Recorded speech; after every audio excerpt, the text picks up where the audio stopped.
Computer. All right. So, hello, everybody. Thank you for joining us in the third episode of Let's Talk Photography. Still a working title. But today I have Marvin and Michael here with me to talk about just like the beginners of photography. So before we get started, I just kind of want everybody to introduce themselves. So y'all know me, I'm Corey, senior or alum at Duke University. And so, yeah, I shoot a lot of stuff with Black people and things like that. And so I'm just kind of hosting this. So Michael, you're the first one on my screen. If you want to go ahead and introduce yourself, that'd be fantastic. So I'm Michael Lowson. I am a senior at the University of Iowa. I worked until all this happened for the University of Iowa Office of Strategic Communications. Um, I'm kind of a jack of all trades in photography. I do sports, portrait, fashion, landscape, sometimes some product photography, just depending on where everything goes. Um, so, yeah. Yeah, so yeah, I'm Marvin. Most of them know me as MJ. I graduated from Duke, I guess 2 years ago now. Didn't plan on, I was pre-med, so I didn't plan on doing photography or videography, but I picked up a camera. Don't know why, but I did. I'm glad I did. So I do, like Michael was saying, I do a lot of things, all things, landscape, portraits, fashion, commercial, product stuff. So yeah. Oh, yeah. So the reason I picked y'all too is because I think one, you guys are represent a diverse slate of like photographers. I think you guys, between the three of us, we do a lot of different things. But also, I'm pretty sure that like the way we got to where we were or where we are is a lot different. And so I think my first question to both Michael and MJ is just like, how'd you get started doing photography? When did you get started?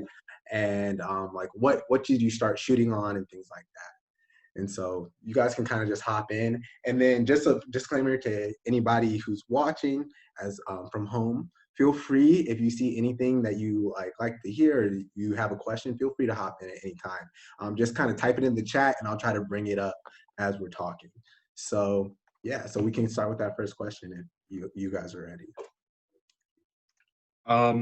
So I started photography in seventh grade. I was doing kind of a summer class in film photography with a really great photographer named Bob Campanga. He's based out in Loveland, Colorado.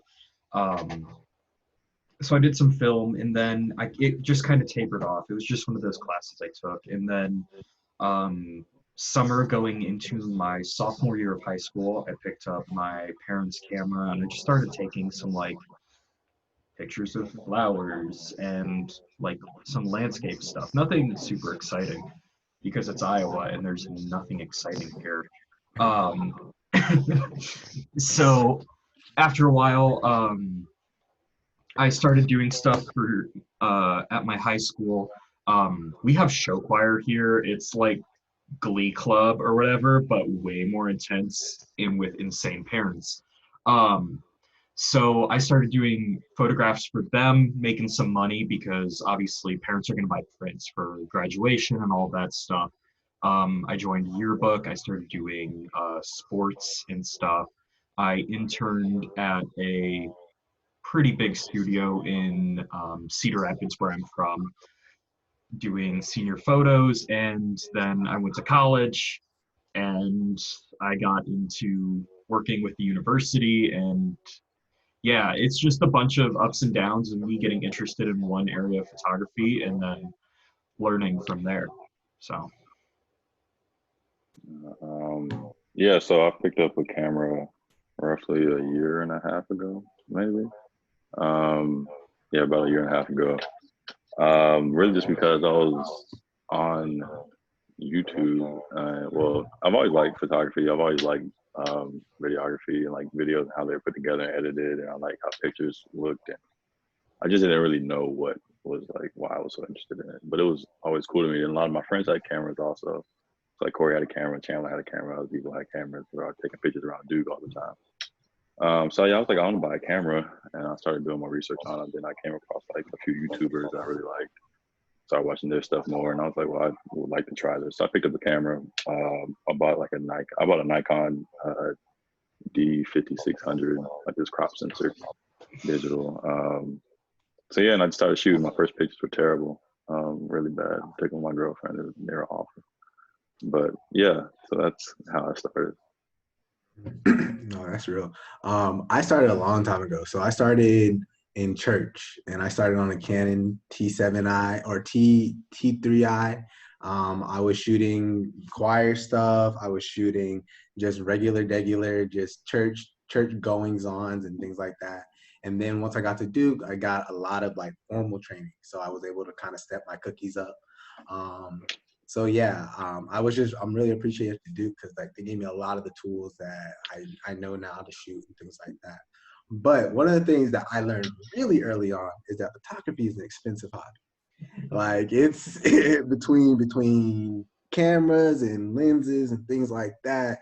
Like it costs a little bit to get this thing going. And so like, how did y'all start off? Like, what did y'all do when y'all figured that one out? Like, how did that go for y'all? And what kept y'all with it, I guess? So like I said, I started on my parents' camera.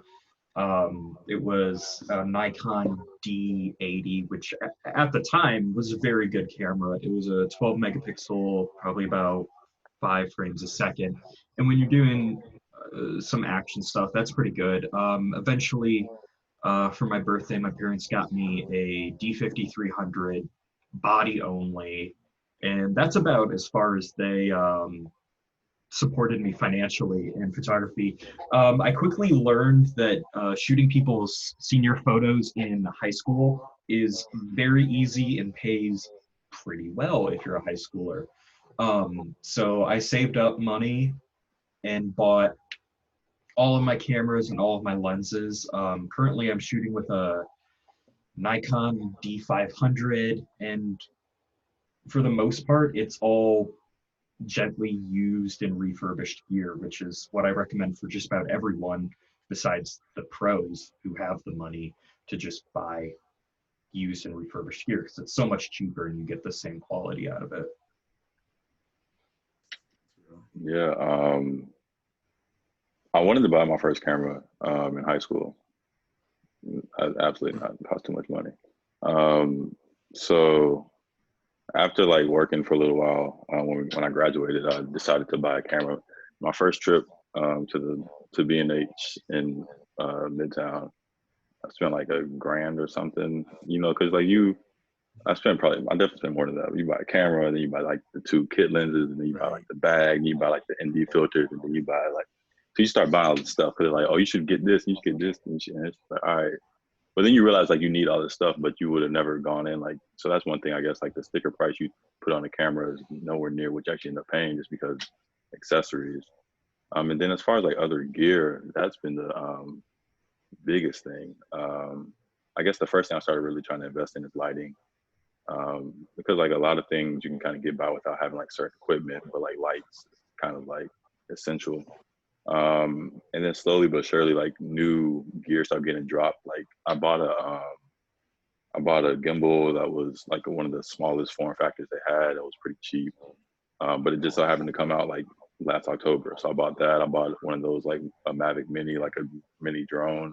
But the prices kept dropping on these things, so as it kept getting smaller. But I would save up money. Like I would see them coming out. I would plan for it. And then actually my biggest, most recent purchase, I bought a Z6. So it's like $2,000 or so. And it was like, but you know, we had the whole, I'm a teacher, right? So I don't make much money. So I had stimulus check. So that went to part of it. So that was a big part of why I bought that. But like Michael was saying, I bought a refurbished. Because like a lot of stuff, people are pretty careful with their gear, so no one really just like throws it and makes it trash. So if you buy refurbished gear, it's typically kind of nice. Corey. So yeah, refurbished stuff and just, you know, kind of marking stuff as I wanted and taking my time. I have a long list of things I want to buy, but once again, like it's gonna take time to get there. True. The reason I did like this is because literally 2 seconds before this video started, before y'all hopped on, I dropped my camera. So like when you're like, oh yeah, Nice. people, and my heart skipped a beat, but I was like, no. But to both of y'all's points, for anybody who's starting off with photography, you don't have to buy anything new. Like whether they're cameras, lenses, things like that. Most people are going to cycle through them, and so it's like you can buy a new body for a few $100s less if you find it refurbished, or you can buy a new lens new for a few $100s less if you buy it used. And so like don't feel like you have to go to the Canon store, to the Nikon store and do stuff like that. Um yeah.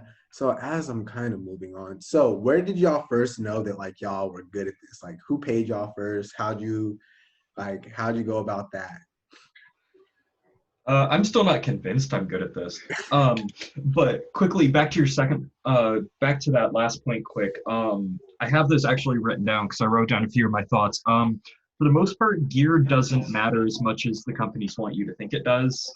It doesn't matter if you're shooting Sony, Nikon, Canon, Olympus, whatever. They're all going to produce very good images, and the best camera is the one you have in your hand. So if it happens to be your phone's literally the best thing you can shoot with.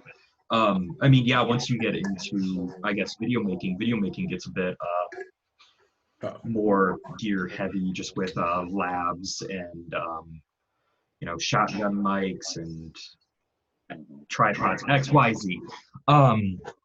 But so back to the actual question is again, when people just started asking me to take senior photos, that's kind of when I knew I could at least make a little bit of money during this. And then I just kind of kept working with it. So I guess I never really knew, and I'm still not quite sure if I'm good at this, but that's my own apprehensions to love my work. And I think that's something that everybody kind of struggles with. But yeah, it's a motivation to keep getting better, I guess, if that makes any Yeah, sense. no, yeah, very much so. I don't know who paid me first, honestly. I think one of the first things that kind of told me I was like remotely good was one of my friends. He went half of me on a lens. I was like, I want this lens. It was a prime lens, like 1.8.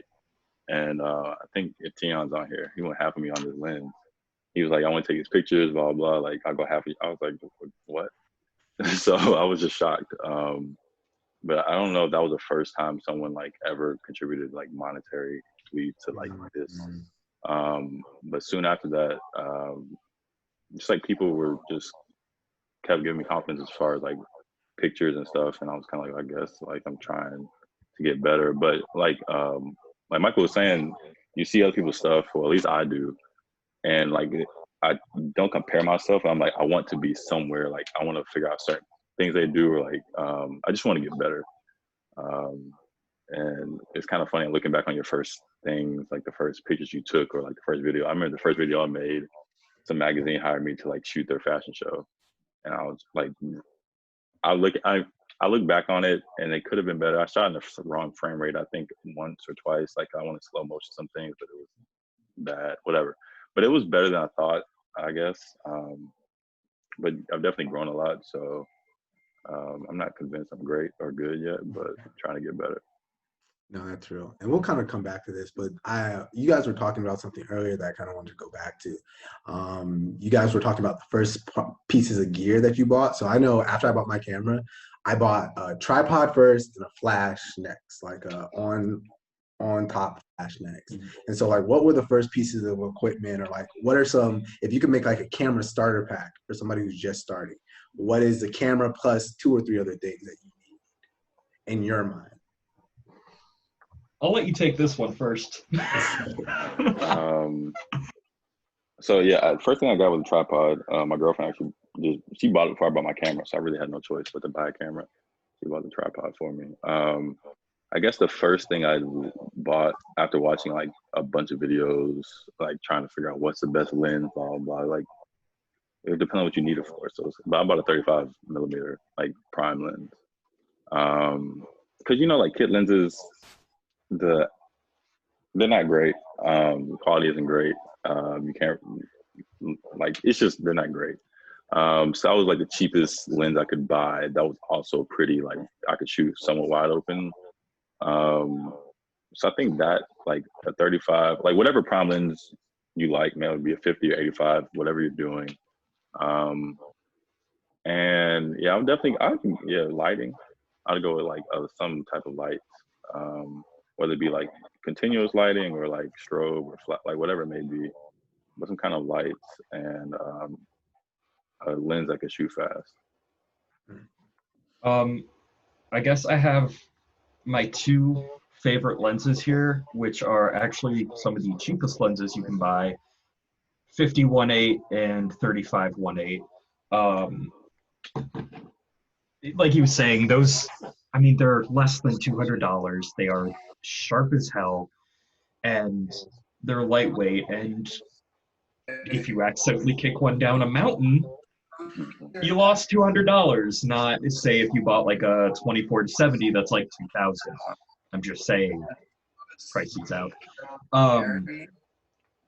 As far as camera goes, I mean, you can go mirrorless or DSLR. I mean, basically, just make sure you can change out the lenses on it. And, if you're starting out, just learn how to use the camera, learn how to utilize it and everything. And then once you get a bit better, and then you can start investing in strobes, you can start investing in bigger lenses like a 70-200 or so on and so forth. But yeah, I guess I started out buying these two, and then I bought a 70-200, and then besides that, that's what I use to this day, and I love that.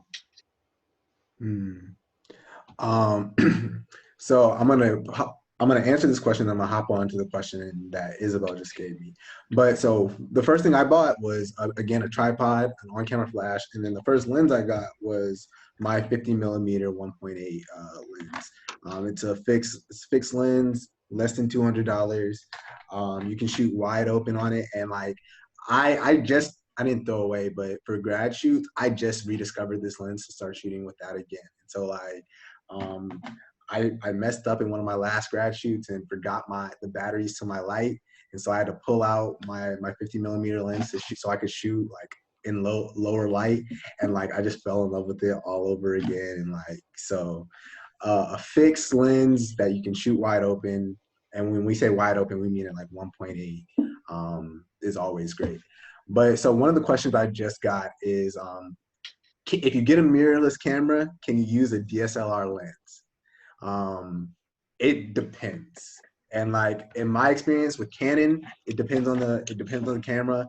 Some are no, it's a no-go. Like and so usually you have to get DSLR lenses for DSLR cameras, but like y'all might know something more.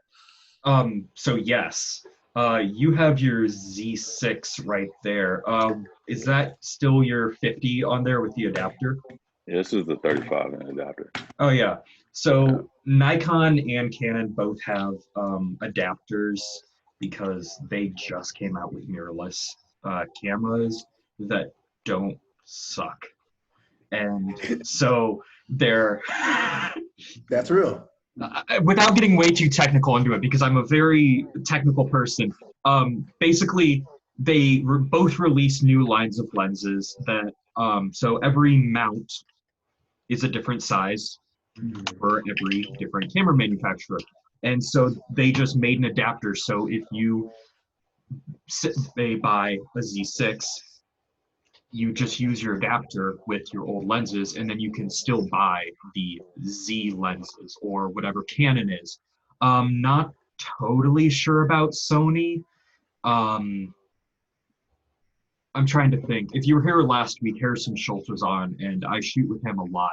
He has a A7 III, and I think that you can't on Sony. Am I right? Pretty sure, but Google is a big thing. Yeah, it's a wonderful thing. But yeah, wait. It really just depends. Like the answer is it depends on the camera. You're gonna have to do specific research for the camera that you have. Yeah, especially if you're looking at like Sony or Fujifilm.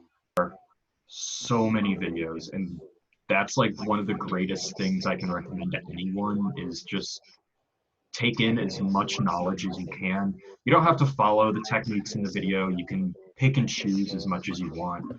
But at the end of the day, watching other people do it is a really great way of learning it. Um, Marvin, did you start on YouTube? Who are some of the people y'all watched on YouTube? Because I know that I watched a lot of like Peter McKinnon, Casey Neistat, to kind of get started. What about y'all?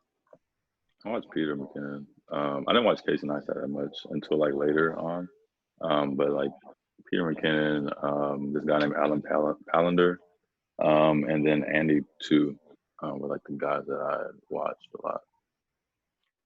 so F-stoppers, F-S-T-O-P-P-E-R-S, they are really good. They make some kind of weird videos from time to time, and then they put out a lot of tutorials and stuff for retouching. Tutvid is really good. Um, Tony and Chelsea Northrup are good for beginners. I've kind of grown away from them a little bit in the way that they teach. Um, Flern for Photoshop. Flern is wonderful. And then if you're really starting out, Jared Poland is not bad from Thronos Photos, but after a while, for me at least, I got very sick of everything he does. Um, so yeah, those are kind of the guys that I watch and I still keep up with to this day, just because it's so interesting. Um, Also, Reddit is a wonderful resource. Our photography, our videography, retouching, all of those are really great subreddits to learn from. I see a question from Hildana. It's a great question to read, but I'm gonna let Hildana just ask it because I feel like you can do. I feel like you'll do the question more justice than I can. Damn. Okay. Hello, everyone. Thank y'all for being here and sharing with us like your experience and kind of getting started with photography. What I wanted you guys to talk about was a little bit about the process of you finding and taking ownership of your eye as an artist, and also kind of in this identity as an artist or a photographer, what it was like and where that point was when you were able to see yourself as a photographer or an artist or whatever you consider yourself versus like someone, you know, like I take pictures sometimes versus, yeah. So I think you get what I'm saying. Marvin, you want to take this one first? Yeah, so I guess, correct me if I'm wrong, Hildana, but I guess your first question was kind of talking about like figuring your own voice out in a sense. Okay, so I guess with that, what I did, because that was the hardest thing for me really, and what I did with that is I just found photographers that I liked and videographers that I liked. I found their websites, Instagram pages, YouTubes, and I went through them. And I just kind of studied, I really just like studied them and like just noticed like certain techniques they use or like composition wise or like their lighting or their subjects, how they shot them, like how close they were, like their eye perspective. I just looked at all that and kind of saw what I liked and what I didn't like, what I kind of wanted to implement to my own work. So I spent a lot of time like I have a lot of notes from a lot of different photographers, things I like from their work, things I don't like. And also depending on like what I want to do, I did a lot of like researching certain like creative directors and stuff for certain companies that I want to work for, brands I want to work with, and kind of they have a lot of interviews out there. You can learn a lot from like what they're expecting out of a photographer, videographer, and I just like looked at what they want, but like how that aligns with what I want to make, and kind of try to find that happy like medium. And then I don't know if I don't know the other question. I forgot. So for me, I am a very opinionated person in that I won't I see what I don't like in photos more than what I do like. Um, in that sounds horrible, but it's just how my brain works. I think of how I can make something better. So if I'm on Instagram, I can see trends in that um, a while ago there was like you could buy these lens balls that you would shoot through and it would turn it upside down. I hated that. I hate these like really big trends. They just look very tacky. I don't like personally my photos to be like a matte. I prefer very vibrant and sharp photos. So for me, developing my eye as a photographer is less of how I'm shooting and more of how I'm post processing stuff. So I'm going to make sure the colors are correct and making sure my white balance is where I need it to be. The skin tones are beautiful.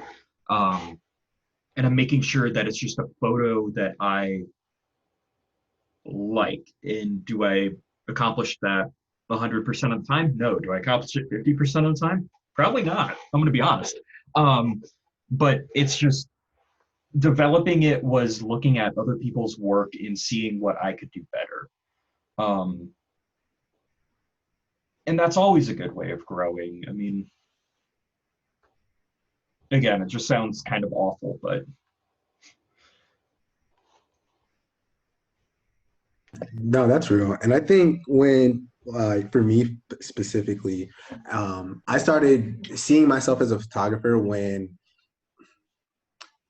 I started to recognize my pictures apart from other people's, and to Michael's point, and when other people started to recognize my pictures from other people, right? So there became a point in my photography where somebody could look at my pictures and be like, "Oh, I'm pretty sure that you took this and not so and so."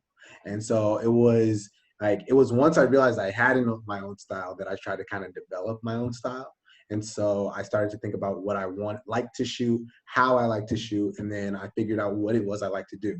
So like if you look at any of my past projects over the last couple of years, you see what I like to shoot is Black people, how I like to shoot them with a bunch of light, and in big groups if possible. And so, and in doing so and creating that like aesthetic or like cultivating your aesthetic, you become that like artist, or because now you're paying attention to your aesthetic and you're trying to create something in your aesthetic. And it's that aesthetic that makes you like artsy. And then, after the fact, it'll come to a point where you're starting to think about like the higher concepts that are, apparent in your aesthetic. And so once I started doing that, like I get to a point now where I'm like, I'm shooting this picture about the the overt nature of whiteness in America. And then it's like once you start thinking along those lines, like, or once you start thinking about the deeper meaning, then you're in that artist mind and that mindset and things like that. But yeah, so I guess in that kind of vein, my question to y'all is how do you distinguish like is there a distinguish do you guys distinguish between the art you do and just like shooting for fun? Or is there like is everything kind of in the one basket for you as far as shooting? Or do you kind of compartmentalize when it comes to shooting? Does that make sense? Yeah, I definitely I, compartmentalize a lot. Because with like clients, there's like they have a certain vision, you have one too. You try to figure out how you can kind of marry the two to get a final product. And a lot of times, you kind of like I've noticed I've somewhat have had to sacrifice like what I really want to do versus but like for what they so like compromises in any relationship. But as far as like my own personal stuff, I can do whatever I want. And I'm free to experiment with whatever I want and like fail or do whatever I want to do. And you kind of like I don't have as much like rope, I guess, with jobs that I'm like working or like I'm being paid for. But with my own stuff, it's kind of like I mean I can do absolutely anything. So, like he said, you gotta go with what the client wants first, and then go with what you want. If I'm shooting an event, I'm gonna make sure they get their shots first, and then I'm gonna start getting a little creative with what I do to set myself apart from anyone else there that might be taking photos. Give them something unique so that I'm hired again. Um, if it's my own work, I still judge my stuff in my free time, probably even harsher than what I do for clients, just because in my free time, I still have to meet that threshold of what I think is a good photo. But also, when I'm releasing that photo, say on like my Instagram, everybody is going to then see that photo, and it is a representation of my work. So if I'm just messing around, I'll still go out and shoot random stuff, but if it doesn't meet that threshold, it's probably not getting posted on my Instagram. It'll just be in my archives for me to enjoy or for me to go back and edit someday. Um, so yeah. So what do y'all think is the most challenging part of like this whole photography thing, especially for beginners, right? So yeah. Um, I guess the first thing is you got into this because you were inspired by somebody in some way, shape, form, or fashion, and then you see the work and you like start trying to not emulate, but like you're inspired by them, so you try to start doing things, and then you just like slowly realize how much like time it takes to get that good, and also how much money it takes. And I think the biggest thing is just like knowing that it's a whole process. That like you're not gonna pick up a camera one day and just like be great. Like knowing that you're gonna have to like do certain things or try certain things or save up money or like to get to that point. Like I want to buy a Pro lens right now. I can't do it. It's just too much money. But there are certain shots I want to do that like would look great if I had a Pro lens. So it's just kind of that realization that you kind of have to make do what you have instead of making that excuse that like, oh, I don't have this lens or I don't have that or I don't have this camera. It's like figure it out. That's really like the biggest thing. Yeah. Mine is basically the same, except for it isn't like learning to use what you have. It's the sheer amount of time spent learning in post processing. Because when you think about it, Lightroom as its as a single entity is very complex. I mean, you can go in, you can just start moving sliders and you got it, but there's so much stuff you can do in Lightroom. And then you look at Photoshop, and then that's an entire different category because just because it's Adobe doesn't mean anything transfers over. And then I recently True. switched to Capture One instead of Lightroom. So now I'm learning a completely different program. And it's so frustrating when you say take a portrait of someone and you need to change whatever. You have hairs that you need to remove and they just aren't going away. So you spend your time going on YouTube trying to figure out how to do this, how to do this effectively. And it's just the sheer amount of time. And it gets so frustrating because you feel like you're getting nowhere.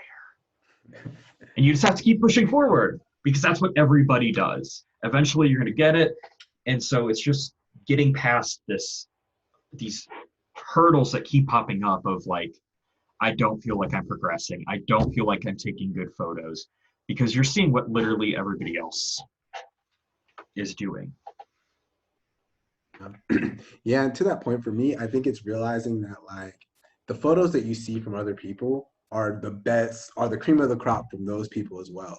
So it's like if you see a photo on Instagram that's crazy great, um, like I've gotten to the habit of thinking, okay, that's the photo from Instagram, but like there are probably 100 other photos that didn't turn out as good as that, and that probably went through like hella edits. And so like I think at least for me, the biggest challenge was not looking at somebody like a Peter McKinnon on Instagram and not comparing my photos to his photos, because it's like not only are we like different photographers with different skill levels, but it's also like there's a lot of things we don't see in any given photo. And so when you see a picture that's like super great, you also have to think about the pictures that are not great. Like I think about, for my confounding color series, I picked 10 pictures.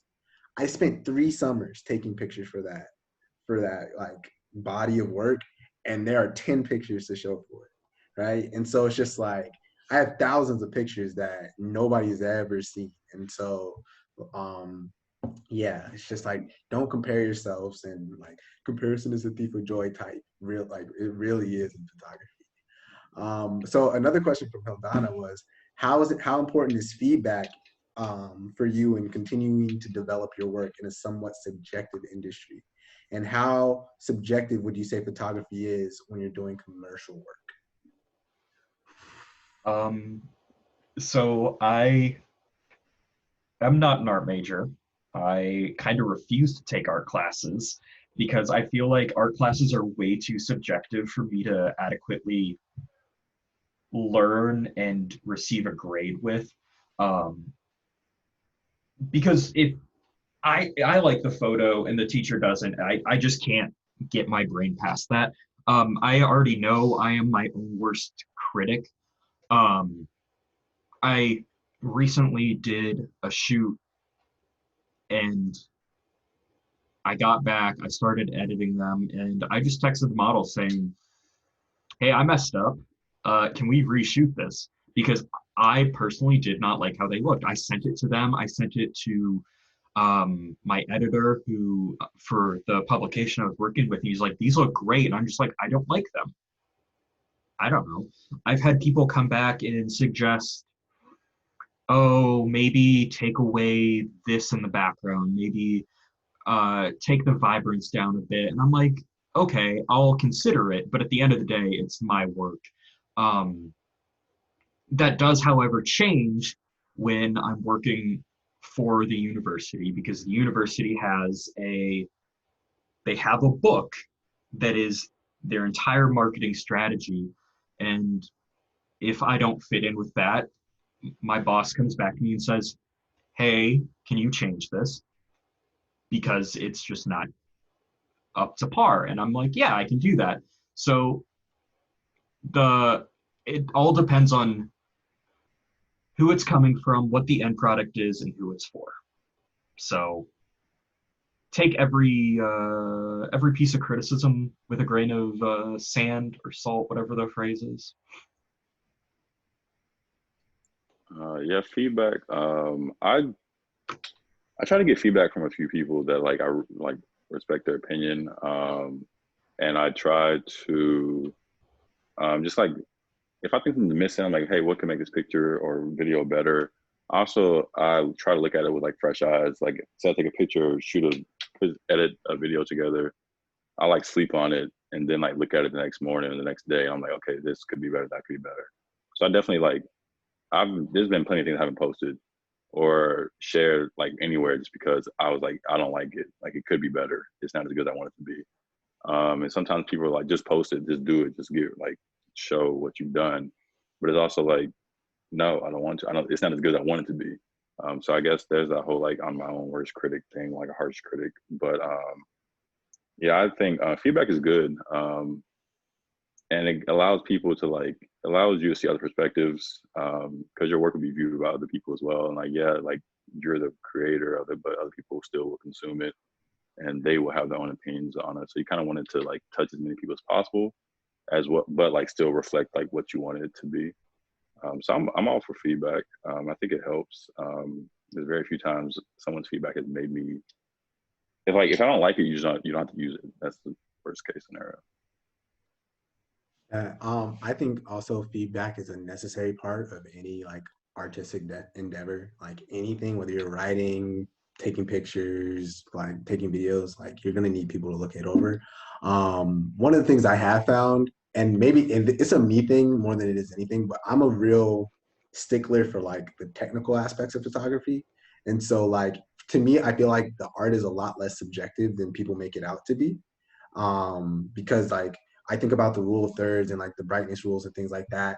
Like when you look at pictures that people say are good pictures, there are usually rules that they follow. Um, so yeah, I mean, as far as feedback, you know what you have to create the pictures that you like and that you want to see. And sometimes there will be feedback that doesn't really jive with that. So like I'm probably once or twice a month I'm with a client and what I think looks good does not match what they think looks good. And like when you somebody's paying you to both of their points, you're gonna have to eat that. And so yeah, that's that what it is. Like if they like that picture that's kind of blurry and that's off center and things like that, like let them have it, edit it for them, and go with it. But when you're creating work for yourself, you know, you got complete reign. Um, so a question from Isabel was, what editing platforms do you recommend for people? I'm a fan of the Adobe Suite, so like Lightroom, Photoshop, so on and so forth. But let me know what y'all think as well. Um, I can do an entire video on why Capture One is better than Lightroom. The main point is that Capture One is not slow, and it gives you so many more abilities than Lightroom, and it basically encompasses the most important parts of Photoshop that I need as well. Um, so last month I did it's a national dance competition. This was before everything got shut down, so it wasn't last month, it was like 3 months ago. And I was able to ingest and flag, edit, and put out, I think I went through around 10,000 photos in less than 4 hours. And in Lightroom, that would simply never happen. So again, there's an entire lecture I could do on why Capture One is better. But in all honesty, it's whatever you can get for the cheapest right now, and whatever you can find the most resources on to learn from. So that does mean Photoshop and Lightroom right now. So Yeah, I definitely agree with that. Lightroom can be slow, but it's kind of like what everyone's first thing they go to. And it also depends on like what you edit on. I am waiting to buy a Mac, so I'm using my iPad. I have an iPad Pro. But one thing about iPads, you can't run like Premiere Pro, or you can't run Final Cut Pro. So editing videos, you get to like, there's really nothing for you to use. So I started using this app called LumaFusion, and it has like a lot of like things that it doesn't. It doesn't have a lot of things that like Premiere or like Final Cut have, but it's kind of like what else can I do? So it's kind of the Adobe Suite is great, but it's also what do you have available? Like what is your technology? What can it support? That's another thing. I would also add, it depends on what you're shooting as well. If you're into sports photography or anything where you're having a very large amount of photos, Photo Mechanic is wonderful. Photo Mechanic is even faster than Capture One. If you're doing like fashion and beauty, again, it's the debate of Capture One or Photoshop. If you're doing landscape, what is it, Luminar Pro or whatever? It's some different one, but they have like AI sky replacement, and they're wonderful for landscape. So the unfortunate part is we can't tell you what's the best. Please go research it. That's the unfortunate part. Yeah. Like a lot of it is specific to what you're trying to do. So you have to think about the work that you're specifically trying to do, and you have to kind of tailor your camera, your editing software, your style, all to that kind of work. But I mean, one of the I do have a question to like all of you guys. Like, what do you think makes a good picture? So like when you started, there were things that you thought looked good that I'm sure the people who were giving you feedback didn't think looked good, and vice versa. And so, what are things you look for in making a good picture, and things like that?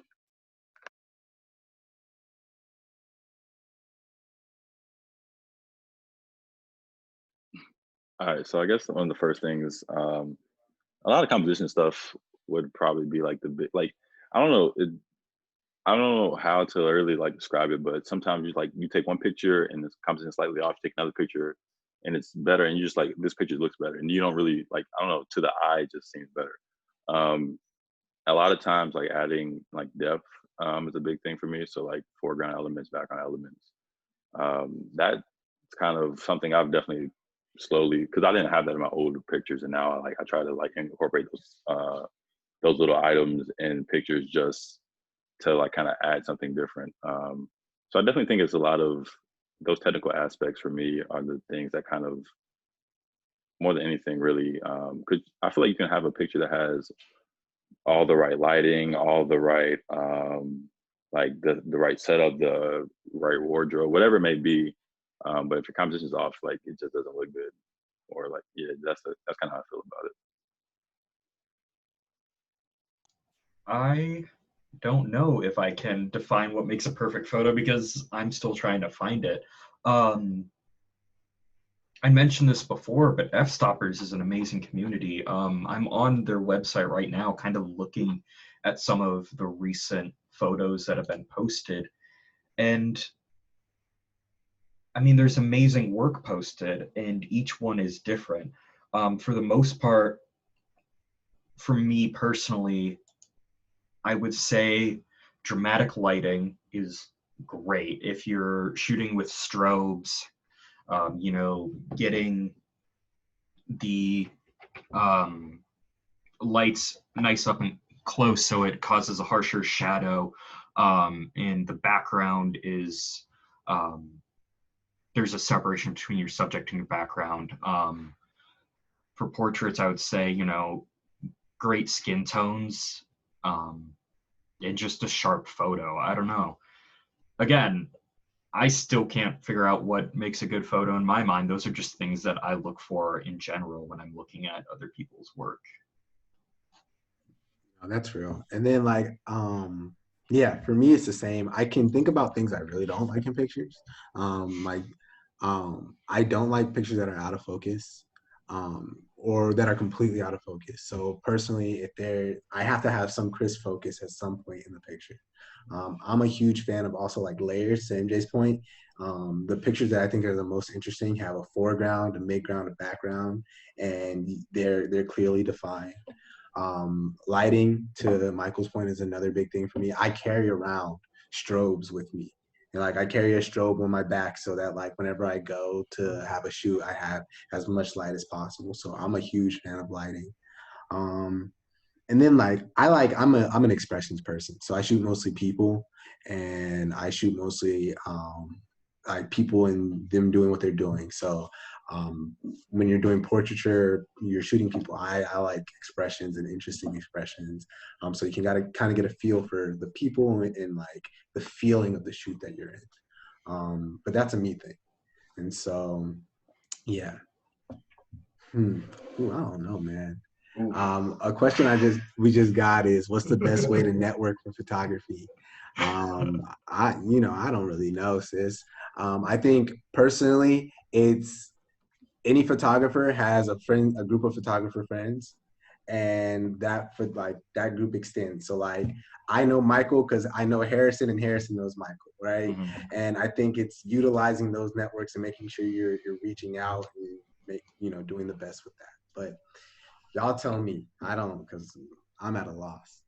Yeah, Instagram is not a bad way, but um, Instagram can turn into slightly toxic just because it's social media. Like what Corey said, just go out shooting with friends and then they will bring more friends, and you will get connected to other people. I have, again, I'm in Iowa, so I started out in Cedar Rapids, which is in the middle of the state. I'm now in Iowa City, which is south, and so I have people in Cedar Rapids and Iowa City that shoot, and it just ever grows as you're moving around. So I mean, no matter where you are, and I assume most of you go to Duke, you know, from what I can tell, there's a strong photographer community at Duke. So each one of those people knows someone else, and so doing that, as well as just if there's a local photographer that you like, see if you can assist them. See if you can be a second shooter, a studio hand. You know, my first internship, I spent the entire summer holding lights for someone, and I met a lot of people doing that.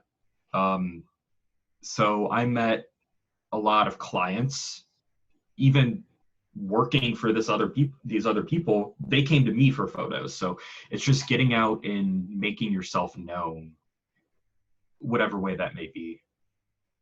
No, that's true. Yeah, I don't have much to add to that. I also would say like I certainly like events. I live in well, not right now, but I live in New York, and there are, I mean, all kinds of like meetups. So like Apple hosts events, or like certain Adorama hosts events. So you go to these things, be different photographers and videographers and like just creative people in general. Also like larger events that you might be shooting at. There's typically someone else there that's also doing the same thing if y'all aren't working together already. That's definitely how I met some people from the very beginning when I first started. Yeah, that's about it. Here in Iowa, we have IPPI, Iowa Professional Photographers. Maybe it's IPPA, whatever. It's just a bunch of photographers coming together. They host master classes probably about once a month, and then they do like a summer and a winter convention. And so I've been to a few of those, and you meet so many photographers coming in. And so they'll bring in like a big name in photography. They brought in Jerry Guionis for a convention, who is literally one of the best wedding photographers in the world, for the winter convention last year. So I got to meet him, and I got to meet a ton of people from all across the state and all across the Midwest, just because this one person came in. So, I mean, search for things in your area, like local groups, local, associations. Oh yeah. And like don't be afraid to kind of just talk to people as you see them taking pictures, right? So like I was in Boston for spring break, and I would go out to shoot just to kind of walk around. And in any walk, I'd probably meet three or four people who are also just kind of shooting. And so like don't be afraid to walk up to somebody and ask them, hey, what's that lens you're using, or what are you shooting, or things like that, just because like generally speaking, people in this craft like to talk about what they're doing. Like they like to talk about the lens they're using, or the camera they have, or what they think the best shooting spots are. So, I mean, just being open to talking to people on the street, and like I know that can be like iffy for some people. So it's like really with your own comfort level, but like don't be afraid to kind of just talk to people as you see them shooting as well. One thing to add to that is when you're going up to a photographer, don't ask them what settings they're using. Oh yeah, that's just weird.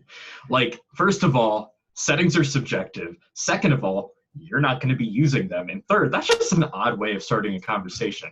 Talk about gear, talk about composition, talk about their Instagram handle for all I care. Don't ask them about settings. That's real. That's just a weird little pet peeve. Well, we're coming up on an hour, so I really have one more question for y'all. I don't have much more to talk to y'all about, nor do I want to take up any more of y'all's time. But so when you're thinking about, your career as a photographer up to this point, what are your biggest what are your biggest pet peeves? What are your biggest what are the things you wish the craft could go without? So whenever you're ready.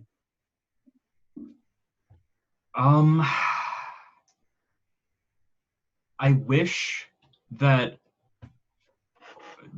In sports, I wish sports photographers would be more accepting of newcomers to the games. Um, we're kind of just thrown in. I wish that people wouldn't focus so much on having the latest, newest, best gear ever, because that gets really toxic in the community.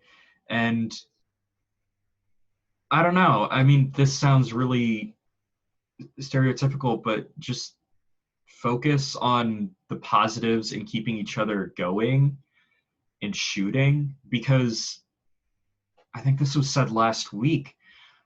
I don't view any of you as my competition, not only because you're not in the same state as me, but also just because we're in the same community. Why am I going to tear you down? There's more than enough clients for everyone. If you simply work hard enough, the clients will come to you. You don't need to tear down another person and try and trash someone else's business, because in the end, that's not going to get you anywhere. So I mean, just stay positive and work on your craft and learn as much as you possibly can, and you'll get somewhere. It sounds simple, but in reality, it's a lot of work. But Yeah, I guess the only thing I had to add to that would be, people not paying on time. That's probably the biggest thing for me. That's just like, it just pisses me off. Like, um, I feel like all people that do any type of creative work understand this, but clients very rarely ever pay anything on time. And I this was mentioned last week, but as far as like charging, I think that's something that's kind of something that's very weird, as far as like being a creative is charging. Like there's some like taboo around like charging what you think you're worth, or trying to, like, your time is valuable, your gear is valuable, your experience is valuable. I'm not sure why there's some like this stigma around like charging people, or like, I don't know what it is about money. But when that kind of gets involved with this whole, with your, with this, it sometimes it's weird. It's very weird. But yeah, definitely people paying and really focusing a lot on gear and money. yeah, Corey, I think you can do an entire episode on how to charge, why you should charge what you're doing, and then just a third part on horror stories from clients being shitty, let's be honest, and just Oh, man. trying to undercut your value, trying to say whatever your price isn't worth it, blah, blah, blah. You can have an entire episode on that, and you really should, because Oh no, there's definitely an episode on the way about just like how to deal with clients, working with bad clients and things like that. I mean, I think for me, the thing I wish iPhone cameras weren't so damn good, Oh because yeah. if I'm at one more shoot or in one more shoot and I hear somebody say, "Oh, I can take that with my iPhone," or can we just use my iPhone?" I'm gonna bust a gasket. if I'm anybody asks me to take a picture with their iPhone while I'm taking photos with my camera, I might just throw their phone back. like it's actually super aggy. I've been in situations where I had a camera, a lighting setup, and somebody's like, "Well, can you just take the picture with the iPhone?" Nope. It's like, I'd rather not. Can't. I don't know how to I'm work an iPhone. I'm sorry. It's like, I'd rather not. I'll send you this one I'm taking now, but I use Android anyway, so it's a big thing. That's fair. So that's really all I have for y'all. I want to thank you all for kind of showing up and talking about photography with me. Before we leave, I'd love for Marvin and Michael to drop your Instagram handles, your websites, so that the people can reach you. And if they want to patronize your business, like, please go ahead and drop your websites and all of that, so everybody in the chat knows what's good. But yeah, I really appreciate all of you guys just coming and talking about photography with us. We're gonna do an episode next week and the week after that, so it's like, tune in again. But yeah, this was great. I really enjoyed all of y'all being here. Hit them up for any photography needs. If you find yourself in Iowa, please hit up Michael. If you find yourself in Iowa, you got bigger problems. But yeah, thank y'all all so much for coming in. If at any point you want to rewatch this episode, it'll be on YouTube in a couple of days. So please, please, please tune into the next one. And thank y'all all again. Much love to everyone. Y'all were great. Questions were great. We love you all. Appreciate you, Corey. Nah, we appreciate y'all. I'm gonna stop recording in 3, 2.